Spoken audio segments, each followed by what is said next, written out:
Yo and hello, everybody, and welcome to another episode of the Golden Age of Cardboard podcast. I'm your host, Mike Moynihan, this week, every week, and love talking vintage cards. And I'm really excited this week, our first show of 2022, a new season, and I'm really excited because I looked back at the archives and I was thinking about topics that I'd love to cover, and I've never done an episode on the topic that we're going to discuss tonight. And that is a player that I think is the GOAT of vintage cardboard. I think that term gets thrown around probably way more than it should. The GOAT, the greatest of all time. But if you think about the vintage era, the 50s, the 60s, the 70s, there is no player that is more popular, more expensive than the one and only Mickey Mantle. He is an icon in the hobby. He's got some of the greatest cards ever, some of the most popular cards ever. And I want to spend an entire episode talking about Mickey Mantle, his cards, why they're that way, and, go through some different things, and to tell you how, if you want to start collecting Mickey Mantle, because we hear it all the time that everybody loves Mantle, but they can't afford Mantle. Maybe how there's some ways for you to get into the Mantle game without breaking the bank. As you guys know, doing this stuff by myself occasionally is okay, but it's a lot more fun with your friends. And so I have invited back I guess he's now a show regular, Joe Silverjackify. Joe, welcome to the show, man. What's up? What's up, everybody? Thanks for having me on. I got my Yankee hat on. Yep, you are a Yankees fan. It seems appropriate to have you on this episode, right? I'm glad that you were admitting that Mickey Mantle is the GOAT, and that the Yankees are the greatest of all time and all that stuff. So thank you for admitting that. I think that Mantle is the hobby GOAT, and that's where we're going to go. First off, let's get some things out of the way. We are partaking in adult beverages this evening while we do this podcast. You can hear my rattle. Cheers. I'm drinking a little Select Club Pecan Praline whiskey on the rocks. You are having an old fashioned. Is that correct? That is right. That is correct, sir. A little bit of whiskey, a little bit of simple syrup, a cherry. You got to throw the cherry in there. Yeah. Bitters, like a couple of drops of bitters. But that's my drink. Apparently it's Julie's drink too. Is what you're saying. It is. My wife loves old fashions. So it is good to put a cherry on top of 2021. That year is behind us. 2022 is now right in front of us. Here we go. It's so much happened in 2021 within the hobby that it's interesting that I think people lose sight of vintage sometimes. I know you've done some videos recently about just kind of your run-of-the-mill vintage and how it's kind of overlooked by a lot of people in the hobby, especially newer people in the hobby. They think of Mays and Aaron and all these greats. And Mantle is this guy that, people don't talk about as much. And I think it's because people think of his cards as being out of reach. Is that a reasonable thought process? What do you think? Yeah, no, I think a lot of us, at least for me, growing up, the one pie in the sky card that everyone used to talk about growing up was the 1952 Tops Mickey Mantle, and I couldn't imagine, ever owning that card. And so you grow up, maybe 40 was it 30 years later, you look back and you go, man, like Mickey Mantle card, it's got to be impossible to own. But as you pointed out before, the 52 Tops Mantle is still a very expensive card. But there are so many Mickey Mantle cards out there that I don't think people realize that you can get for maybe $100-200 in a pretty decent condition, from the 50s or even the 60s, that are really nice, that you could, like a genuine vintage graded card for under $200. And that's a lot of people, I think they think of the 52 Tops Mantle and they go, oh, I'll never own that card or any Mickey Mantle card, but it's definitely a very gettable card. That maybe that's something we could talk about. Some of the cards. We're definitely going to talk about that. Yeah. Maybe the first topic I want to ask you, Joe, and we can both chime in on this idea. Why do you think Mickey Mantle is so popular, is just considered the greatest of all time in the hobby? What created that mystique around that player? Well, I think that the fact that he won 7 championships with the Yankees didn't hurt, but I think again, it's the to me it's the 52 Tops Mantle. It's the fact that that was the card when baseball cards, people started to think of collecting as an investment. The holy grail was obviously the Honus Wagner, but then the other card was the 52 Tops Mickey Mantle. It's a really unique card because it's part of it was part of the first top set ever. It was part of the high numbered set, which has a cool backstory about how Cy Berger, who created the 52 top set, he couldn't even give those cards away. And the high number set, they would usually wait, and they would distribute them out. And if they couldn't sell them, because kids had moved on to other sports, they didn't know what to do with those cards. And so the story goes that Cy Berger and his team poured a bunch of 1952 Tops cards into the Hudson River. And so therefore, all of those cards that are part of the high numbered 52 top set, which, by the way, includes Jackie Robinson and the Eddie Matthews rookie card. Those cards are so limited. And, Mickey Mantle, his card was the first card of that high numbered set. And it was sort of, it's one of those things where all of the right things kind of came together. It's a limited card. It's from the Yankees, that a player that won 7 championships, and it became one of those cards where everybody everyone kind of dreamt of owning a 52 Tops Mickey Mantle, and so from then on, and that's my opinion. You and I were talking, Willie Mays.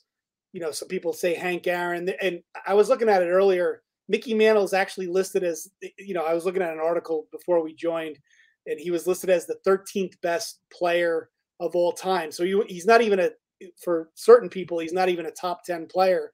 But I think the mystique of, that 52 Tops card and the fact that he's a Yankee and, those are sort of, and the fact that was the chase card when you were, growing up, like that was the card that was like impossible to get. That's why Mickey Mantle has become, as you would say, the GOAT of baseball cards, even though, if you think about just baseball in general, you think of Babe Ruth, maybe you think of Willie Mays, maybe you think of even Barry Bonds, depending on, what you think. But when it comes to baseball cards, it's not any of those guys. It's Mickey Mantle. It's got to be Mickey Mantle.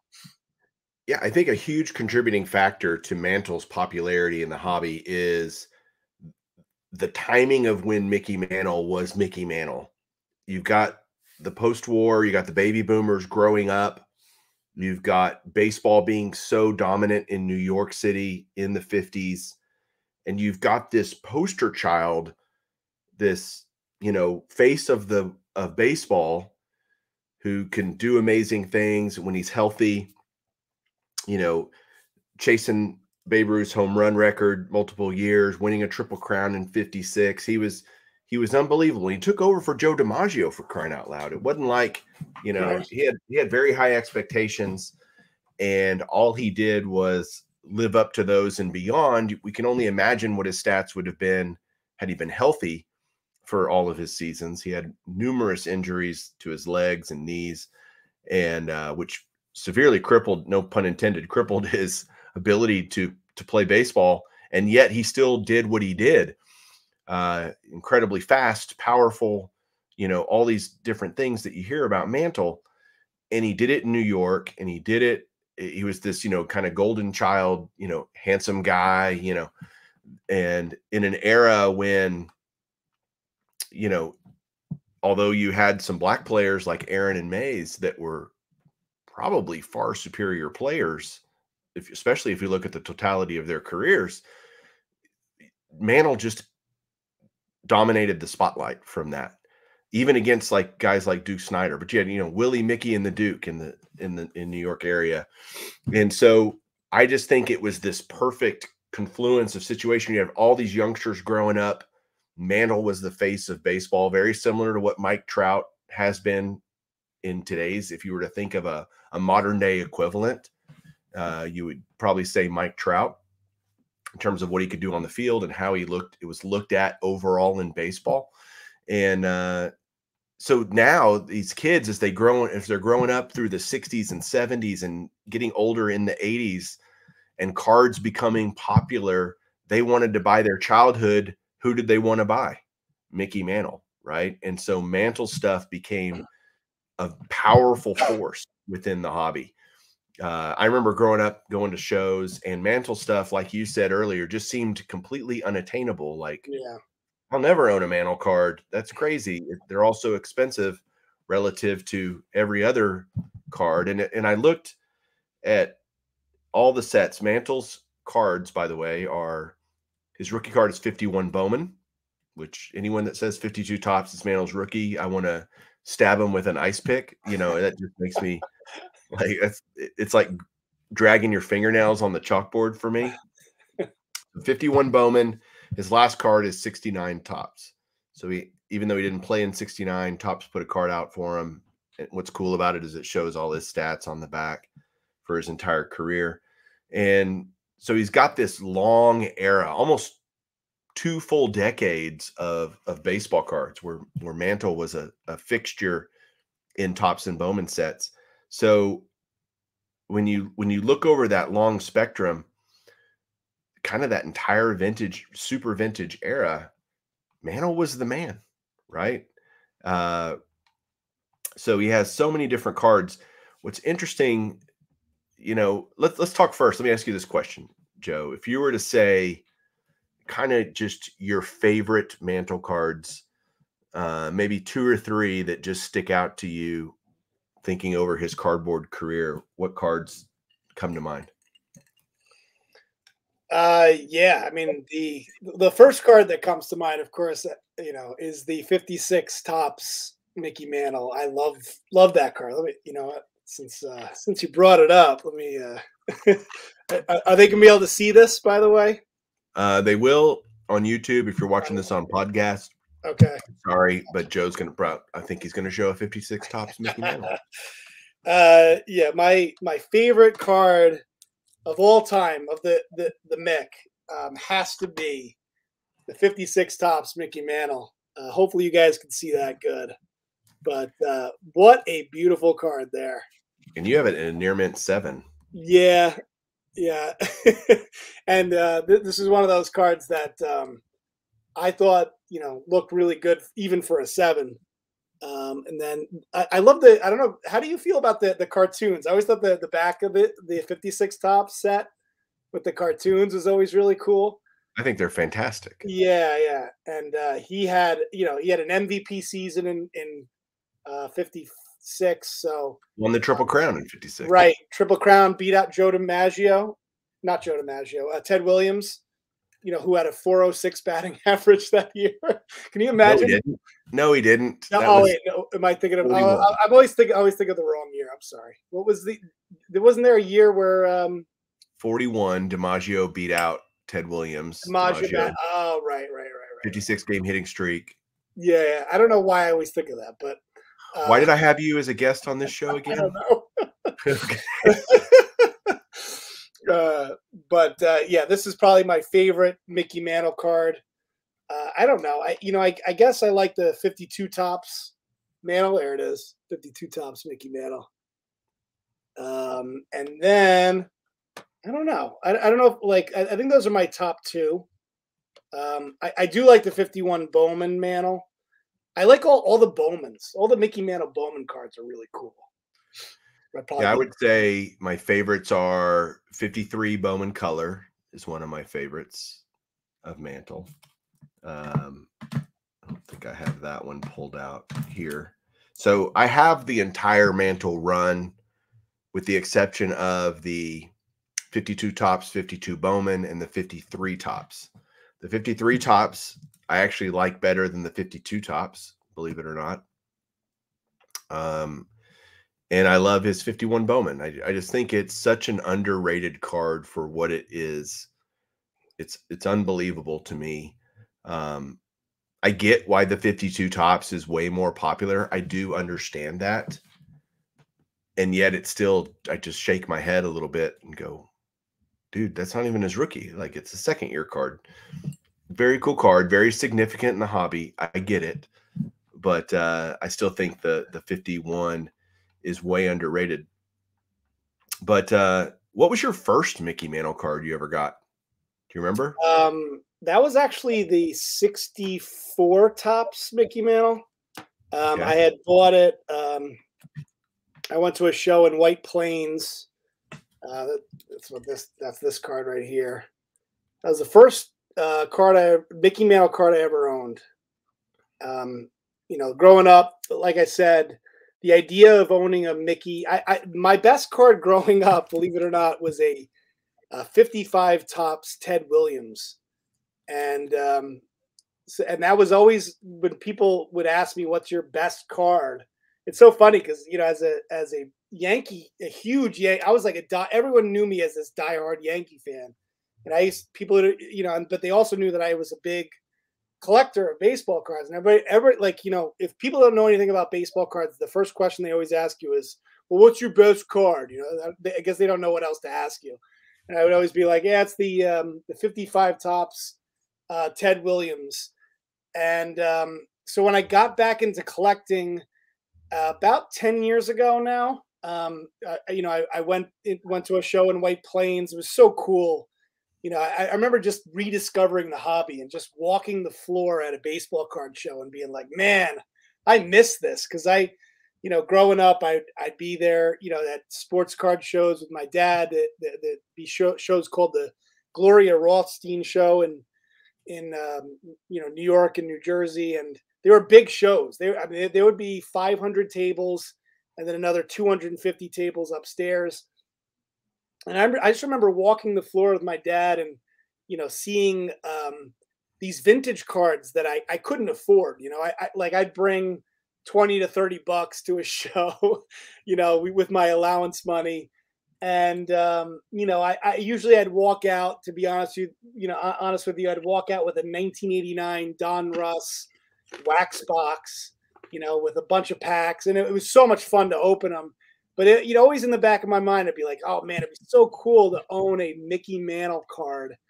And so when I got back into collecting, you know, one of the first things that I did, and I'm sure a lot of people experience this, like if you leave the hobby and come back, like the one thing you want to do is, like, you know, look, maybe there's some cards that, you know, you wanted to get, you know, as a kid that, you know, never had the opportunity. And so I was so excited when I saw this card in one of the, you know, the cases, and I go, that looks fantastic.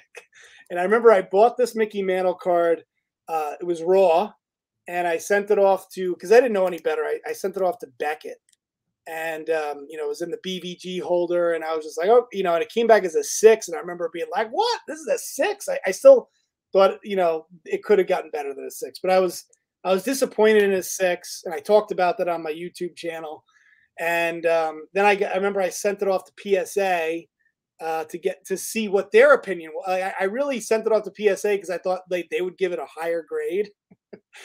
They also gave it a 6, and I left it in the Beckett holder. I was just like, I was so confident that it would get higher than a 6, like even in the Beckett holder. I didn't even crack it out, and but they also gave it a 6. It's funny because now looking back, like most people would be happy. They call that crossing it over to PSA.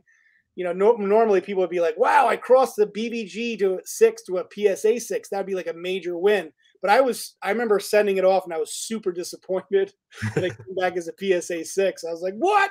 PSA thinks it's a 6 too? This is not a 6. It's an 8.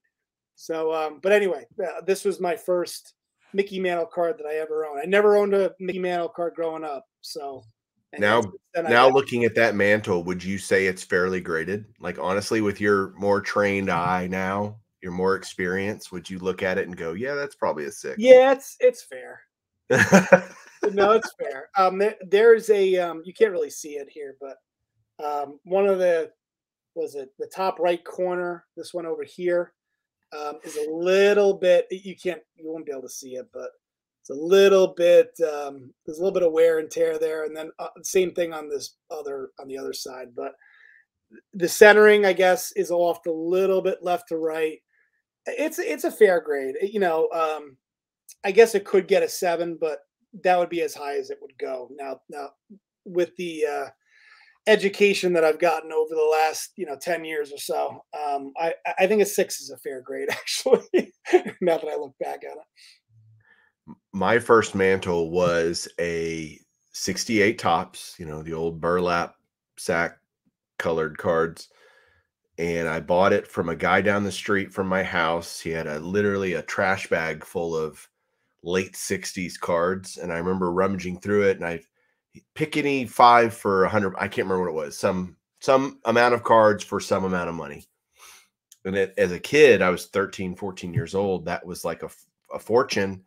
And I remember picking the 68 Tops Mantle, a 65 Rose, a 69 Hank Aaron, and some other card. Point being, at least I wanted a mantle. Yeah. And that was my first mantle. I ultimately sent it off to PSA, similar to you, and mine came back a 3. It's very, very fairly graded. I mean, for crying out loud, it had been in a trash bag with thousands of other cards. The fact that it was still a 3 was some small miracle. But that memory of buying your first mantle is a big deal. I think a big landmark for collectors, because it feels like, man, now my collection has finally hit another level of awesome because I have mantle in my collection.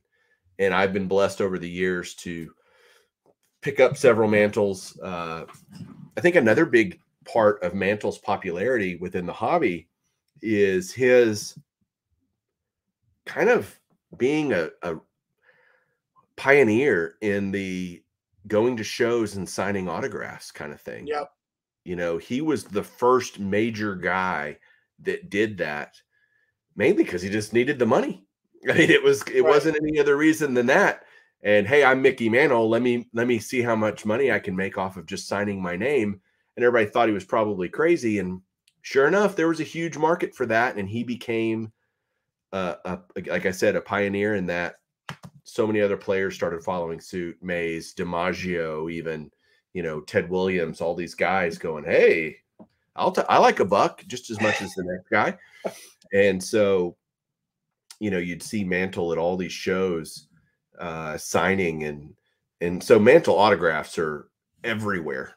I mean, and he's obviously the most faked guy too, believe it or not. There were some guys in the Operation Bullpen deal that if you don't know about that, Google that. You'll have a lot of fun reading about that.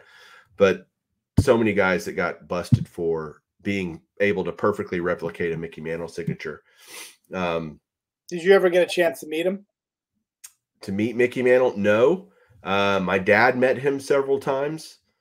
If I met him, I don't remember it, which is probably sad. I went to several shows where he was at as a kid. Right. I know that. I know my dad's met him several times because I have several personally signed autographs from Mickey Mantle that my dad got for me. But to say that I did, I wish I could tell you.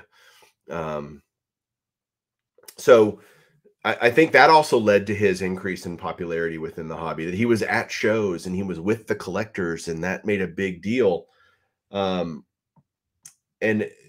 these memories, I think every collector, if they sat and thought about it, could tell you when they got their first mantle. And even today, when I hear from collectors getting back in the hobby, I hear stories of, I got my first mantle today, and it was an XYZ card, whatever card it was. And the smile, you can almost hear the smile as they're typing their, comment or sending me a private message or whatever, of how thrilled they are to add the Mick to their collection. It's this, I don't know why it kind of transcends just awesomeness. It's that weird feeling. And I never get tired of adding Mickey Mantles. Like, it's never bad to add Mickey Mantles to your collection. I never go, oh, I got enough of that guy, and I never feel that way. I mean, and it's all, I mean, I hate to say it, but it's also a great investment. I mean, why, I mean, if there's ever like a sure thing when it comes to, collecting and investing, I mean, like, I don't think I've ever heard of a Mickey Mantle card going down in value. Like, talk about a sound, investment to put into your collection. Like, if you just want to, one of my buddies asked me recently, he's like, what should I buy? He's like, I want to, I've never gotten into sports cards. This happened to me a couple weeks ago. And he's like, what should I buy? I'm like, just buy a Mickey Mantle card. Like, you don't get crazy with these, with all the modern, because you don't know what, where some of these modern cards are going to go. But if you want like a kind of a sure thing that your wife's not going to get pissed at you because it's going to go down in value, over the next 10 to 15 years, just put your money into a really nicely graded, SGC, PSA graded Mickey Mantle. And I gave him some recommendations.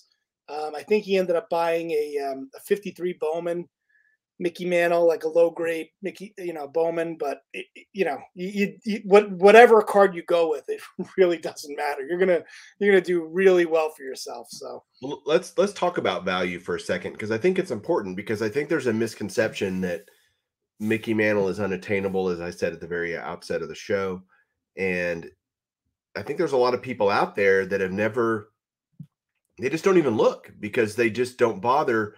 And I'm going to share my screen with the YouTube viewers out there. I did a little kind of research and I know Joe loves his numbers, and I know Joe loves spreadsheets. So I did a little spreadsheet to show some Mantle stuff. And what's fascinating about this is I did this. So I looked at every year, 69 all the way back to 51 Bowman.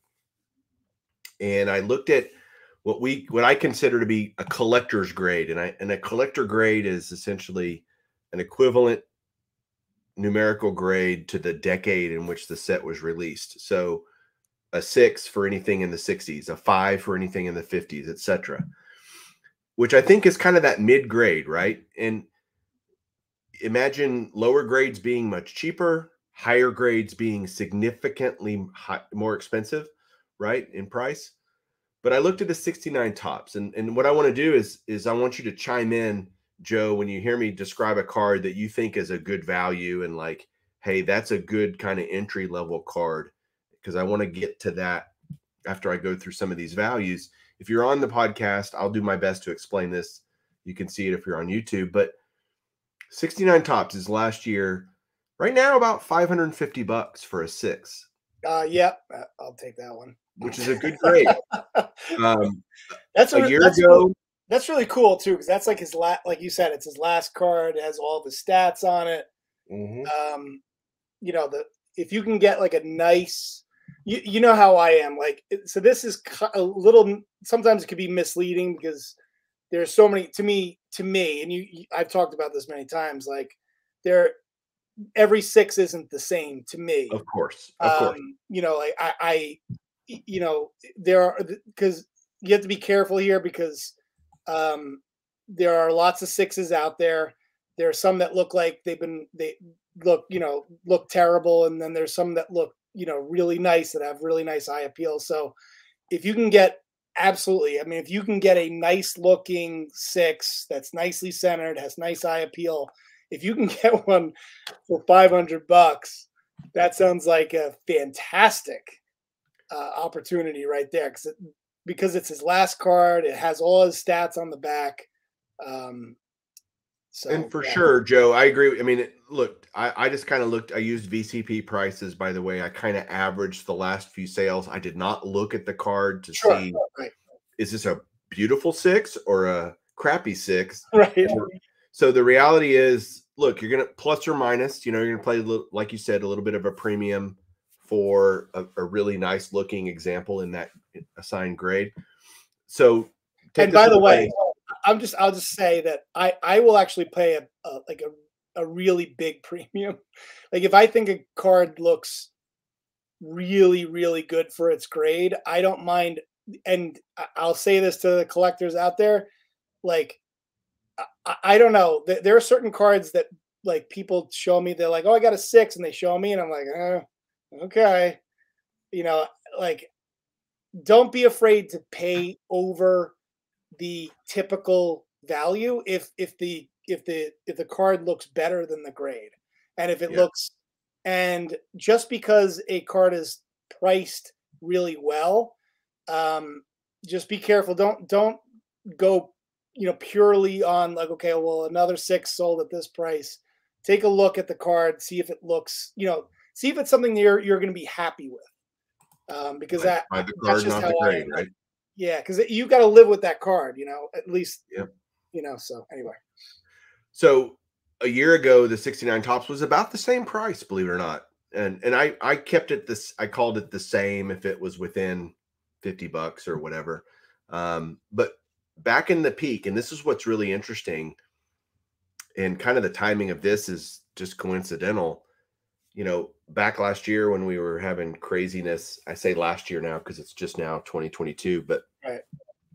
not that long ago during the peak craziness, it was twice as much. That card's come down about 50% from the peak, from around 1100 to about the 550. Like I said, you could look at a 68 Tops, a 6 is $450. It was about the same a year ago. And what's interesting, and what my point of showing this is, if you look at the later year mantles, they haven't changed a whole lot December to December, basically, a year over year. During the peak, everything went nuts. Mantles went crazy too. Most of the cards are half of what they were at the peak, give or take. As you get earlier and earlier in Mantle's career, you can say that, going through 66, 65, once you get into 64, 63, you see prices aren't where they were at the peak, but they're still up several $100s from where they were a year ago. And that's not surprising, right? At all. You see, you got cards, a 62 and a 6 is going to cost you $1,000. A 65 and a 6 is going to cost you $1,000. And so these aren't cheap. Like, I'm not saying these are cheap, but these are also in these kind of mid to kind of collector grades, 5s, 4s, 3s. You can get really nice mantles in lower grades, and most of mine are. In my collection, I have very few quote unquote high grade mantles. I was happy just to have a mantle in a particular year. And so I was trying to manage, the whole condition versus cost, and do the best I could to stretch my hobby dollars as much as I could. And so I own a lot of 2s and 3. My 56 Tops is a 2. Yours is a 7. I love mine just as much as you love yours, right? I would love it more probably if it was a 7, but I still love that I have a 56 Tops. And so, I don't want to belabor this chart other than to say everything is down significantly from its peak. It's a great time if you're kind of going, hey, I've never dipped my toe in the mantle, pool because I've been afraid. And then once you get to 56, that's where the prices really start going nuts. You're talking for a 5 and a 56, $2,500, 55 Bowman, 1650, 2,900 for 54 Bowman. 53 Tops is $7,500. A 55 Bowman and a PSA 5 is 30 grand. But that card, even though it's 30 grand, it was 14, 15,000 the year before that. So it's gone up quite a bit and stayed there. You're going to see those kind of more iconic cards holding their value, increasing in value. If you look at all the older stuff, they've all doubled, tripled in price over the last year, and they've held there, but definitely come down from peak. I mean, the 51 Bowman was at 55 grand, and I follow that card a lot in a PSA 5 because I happen to have one in a PSA 5. Now, again, I would call my PSA 5 a really good PSA 5. Yeah. Joe, you've seen it, right? I would agree. I would agree with that assessment. And I paid up for it. Like you said, Joe, like you mentioned earlier, this isn't our first rodeo. I saw that I paid more than comps because of how nice of a 5 it was at the time. Now it looks like a bargain, but because I paid 14 grand for it in January of 2020. But you could buy every Mantle card right now in a collector grade, except for the 52 Tops. I used a PSA 3 for 130 grand, but most of that money would be spent on 2 cards, the 52 Tops and the 51 Bowman. But if you had bought them at their peak, at some point early last year, in the first few months of last year, you'd have paid almost 300 grand. So to see that go from 283 grand to about 130, it shows you that things have come down quite a bit, even on the GOAT, even on a guy like Mickey Mantle. And meaning it's an opportune time, I think, to be revisiting the idea of adding either more mantles or your first mantle to your collection. Do you agree with that? Yeah, no, I mean, and you don't even like all the grades that you just showed were a 6 and a 5. There are some really nice looking cards. I have some really nice looking cards that are in a 3, a 4, and a 5. So like, even if, $500, $600 is out of your price range, you can look at a 1969 Tops Mickey Mantle in a 3 or a 4 or a 5. But again, I don't want to build. I'm going to belabor it anyway. Just make sure that you buy like a nice looking version of that card, a nicely centered card that like that one, like that 59 Tops. So this is a 59 Tops, for example, Joe. What you're talking about? It's a 2.5. Yeah. Right? Oh, that's only a 2.5. Yeah. Wow. But I love the centering on it. Fantastic. It's got a squished corner kind of up, which is what kind of dings it quite a bit. Corners are far from perfect, but it's reasonably centered. And it's a 2.5, and I paid. Yeah. And I bought this last year, so this isn't like 5 years ago prices. I paid like $190 for it. Or something. Yeah. Because I wanted a 59. I didn't have a 59, so. You have the 69 Tops Mantle in the white lettering or the yellow lettering? Both. Oh, you have both. Okay. I do. I have the yellow here. The white's in the safety deposit box because it's a big card. But the yellow lettering is just the standard 69 Tops for Mantle. Right. Mine is a PSA 4. Like those are, I think 3s and 4s are really good grades to look at for Mantle because I think you're getting good value there. I think you're getting a lot of bang for the buck, if that makes sense. You're getting a nice card that's not costing you an arm and a leg. Do you have the 69? No, I don't. But you know what I do have is a card that you and I got together. This one. I have that as well. Did you get this one?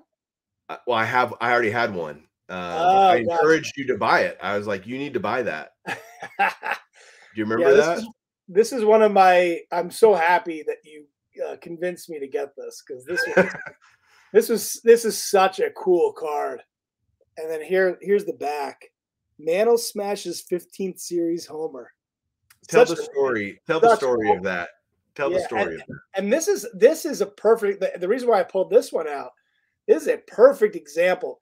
You can get this. This is for those that are listening. 1964 Tops Giants Mickey Mantle. Beautiful card. You can get this card in a 6. I have mine's in an 8, but you can get one in a 6 for under $200. So if you want to get a really nice looking Mickey Mantle, this might be the card I would recommend actually. The 1964 Tops Giants. You can get this, like, let's say you just have $200 to spend. Look it up in a PSA 6. If you can get a nice version of this card, Oh man, I would totally recommend this. This is such a cool card. Was that the 19 national that you got that? It was, wasn't it? Yeah, that was man. Because you got the Clemente also, right? No, I didn't get the Or Clemente. I bought the Clemente, maybe. Yeah, you bought the Clemente. That's right. Exactly. I Yeah, think that I was bought the Clemente. right. That was the not last Chicago National, but the one before that. Yeah. And yeah, I got on the last day. I picked up this Mickey Mantle and the Roberto Clemente 64 Tops Giants. And I remember you and I kind of walked over. The guy had like a bunch of these Right. ungraded, and then we sent them all. I sent the guy let me flip through all of them and pick out the best ones, and I sent them off for grading, and they both came back as PSA 8s. And they're still, they're still really cheap, for whatever reason. These oddball cards I'm really into because there's so much, we talked, you showed some, the tops cards, which, are those prices have been, they're not going to go up and down much, but I feel like there might be some untapped potential in some of the oddball cards like this one that I really think eventually collectors are going to find, and those prices will go up like this one. Well, let me share some things that I think are kind of, again, if you can't go for base Tops or Bowman, which I get, I get we all have budgets. There are, again, some ways to own mantle cards, true playing day mantle cards that shouldn't feel like you're, settling. One of my favorites is the 68 Tops game card. Oh yeah, yep. I love this card. It's a playing game. These can be had very inexpensively. I happened to buy the entire set, and I sent a whole bunch of them off to get graded. My mantle came back a 3, which I was fine with. It has a freaking crease on it, so it totally makes sense.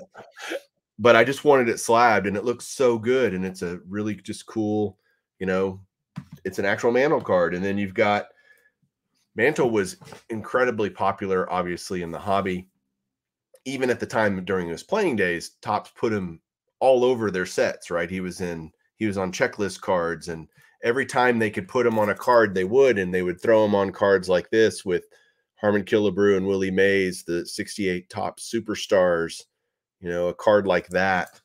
That is one of my favorite cards. It is my Killebrew, Willie Mays, and Mickey Mantle. That's so cool. I was thinking about picking that card up. 58 Tops. You've got the World Series batting foes with Hank Aaron and Mickey Mantle. Such a great card. I've owned that one forever. 57. He's in the Yankees power hitters with Yogi Berra. So many different combo cards. Even in, I think, what is it, 63 or 64? He's got one with Hank Bauer, so it doesn't have to necessarily be superstars all the time. Right.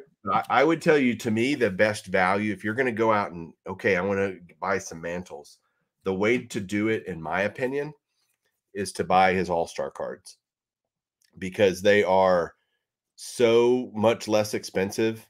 And it's ironic. I just showed a 59 Tops. We're both now showing our 58 Tops.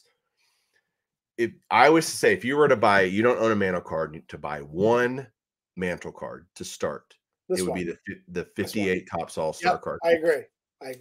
And it's because this is a card that was triple printed. So there's a ton of them out there. They can be had for, we should probably look up like what a PSA 5 of this card. Yeah. So this one that I'm showing right now, beautiful card. You could get this for $170. Yeah. For a 50, and it's an absolutely gorgeous. It really is. It's such a cool card. And this card is the reason for this entire podcast.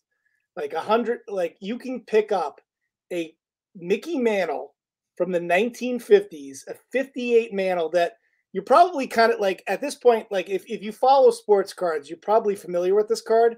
You may not even be aware that you can pick this card up for $170 in a 4. I don't know. So I like, if you just want to add a Mantle to your collection, why not? Like that's such a like a it's a 58 Mantle and it's so cheap. Like you said, I didn't realize Yeah. it was triple printed. Now I understand why it's so cheap. I never understood. I was like, why is this card so insanely cheap?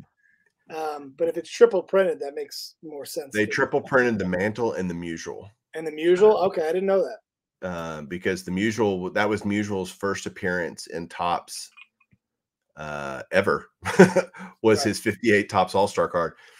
And then Mantle, obviously, because he was Mickey Mantle. But what an absolutely spectacular card to be had relatively cheap. So look at Mantle's All-Star cards.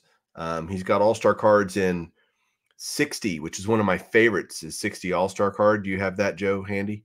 No, I was grabbing the 61 actually. This is the one. That's The his home run leaders, home leaders. run leaders. Yeah. Yep. Which that's a great card because it shows Mantle and Maris, I think, And are both Maris, on. yeah. This was the year before, obviously, 61. Right. The year where Mickey Mantle came in second in the MVP voting to Maris. So it's a cool card. But Bob Lemon and Colavito are on here too.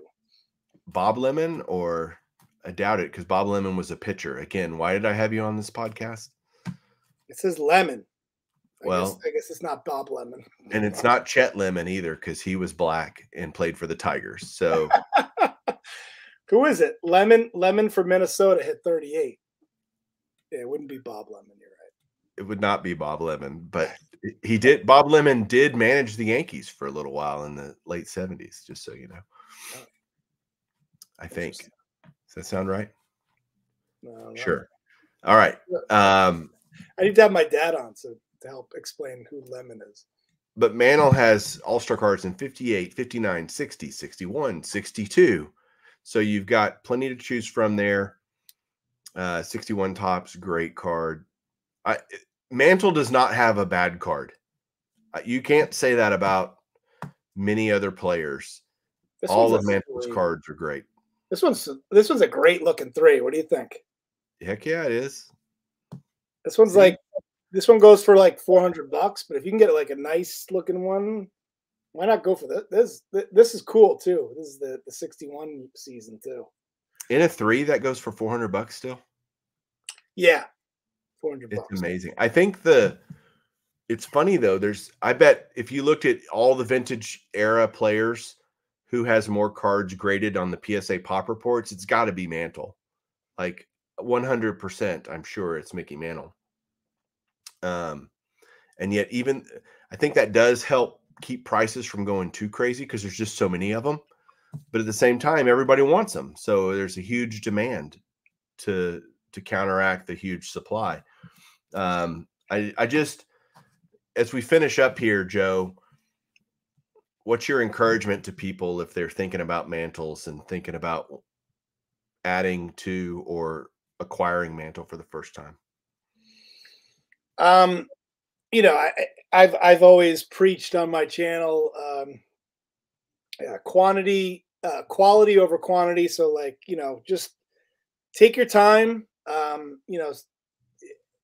I try to do is, instead of grabbing that box at Walmart, I guess they don't have it at Target anymore, but instead of buying that blaster box at Walmart, maybe put some dollars aside and get yourself like a really nice card. And if you're gonna buy a quality card, there's especially if it's vintage, there's only like a handful of names that are really, that you really want to go after, and that's like, as we mentioned, Mickey Mantle, Jackie Robinson, Willie Mays, Hank Aaron, Ted Williams. We all know the names, but I really think Mickey Mantle is one of those cards that it's so solid, and it's one of those cards you don't have to worry about. So just take your time. Like I said, find if you're going to buy a Mickey, don't rush into buying a card that's like, I think a lot of people, they go, oh, I got a nice deal on a 6. Well, if the 6 looks like it's, been run over by a truck, don't, take some time, get a nicely centered, like like this card, for example, I think is a great version. This is a 3 that's nicely centered, great looking eye appeal. You can get something like this, in the grade that you want. But take your time. Don't try to rush. Don't try to rush into it. That's the biggest piece of advice that I can give to you. And don't try to, get the card that you want, and don't worry too much about, like, I don't know, about finding the best deal necessarily for that grade. Find the card that you want, and if it requires, overpaying a little bit for a nicely centered Mickey Mantle card, then go for it. One of the things also is I'm a big fan of, some of the if the Tops cards are too expensive, look into some of the off brands, like the 1964 this Giants card. Like I said, you can get this in a PSA 6. I've mentioned many times on my channel that I'm a big fan of the 1954 Red Heart Mickey Mantle. There's a lot of, like, because Mickey was so popular, there are so many of these off-brand, like the Burke Ross, the Stalemeier's Franks, the Dan D potato chips, the Red Heart, the Bazooka, the Yoo-Hoo. So, take your time with it. Just, find the one that you like. And yeah, that's the recommendation I would give to everybody. I think that's very solid advice. Never bad to add mantle to your collection. I hope everybody learned something tonight. I hope you just enjoyed the banter between Joe and I. Joe and I are good friends, and we have a great time talking cards with each other all the time, not just on here. But Joe, I appreciate your friendship, and tell everybody where they can find you out there on YouTube land. Yeah, you can find me Silver Jackify. I don't know why the name of my channel is Silver Jackify, but that's the name. It has nothing to do with baseball cards or anything like that, but that is the name of my channel. Please, if you guys haven't subscribed, please do so. And I always appreciate all the comments that come in, and people interacting with me. The whole reason why I got into the YouTube experience is to share my collection. And it's been an awesome avenue to, share my collection, share my thoughts, and have some fun with the hobby. So please subscribe if you guys haven't already. I'd appreciate it. You've made some good friends along the way too. I have. Yes, that's a good point. Yeah. And dude, I can't wait already for the National Atlantic City. Hopefully they have a show. There's always that. I'm always worried that things are going to get crazy, but I think, we'll have a show this year, right? Because the last Atlantic City show got canceled. So, I just, as long as we just need to get to the Omega variant, which is the last, if we're using Greek letters, then Omega is the last one. If we get to the Omega variant, we know we're through with this thing, because that's the last one.